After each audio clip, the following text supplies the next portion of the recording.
Conjugal property or absolute community property? Ano nga bang pinagkaiba ng dalawa? Good morning, good learning everyone. This is your Kuya Francis and I'm your Kuya Broker.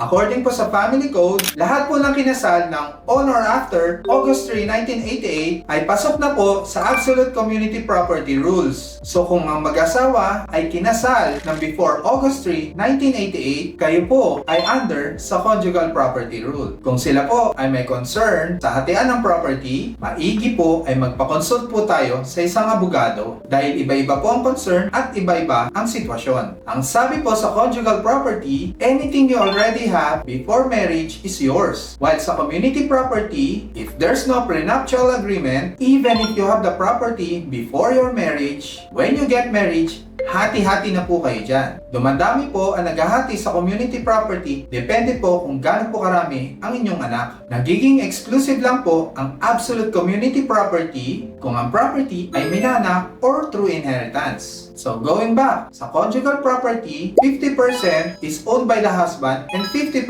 is owned by the wife. While sa community property nyo po, kung kayo po ay may dalawang anak, ang ownership under the community property is divided by 4. One is the father, one is the mother, then yung dalawa po sa mga anak po. I hope na nakatulong at nakapagbigay kaalaman ang aking video. Kung kayo po ay may katanungan, pakitype lang po sa comment section below. Paki-invite po ang ating friends to like and follow our social media platforms. Again, this is your Kuya Broker. God bless po sa ating lahat.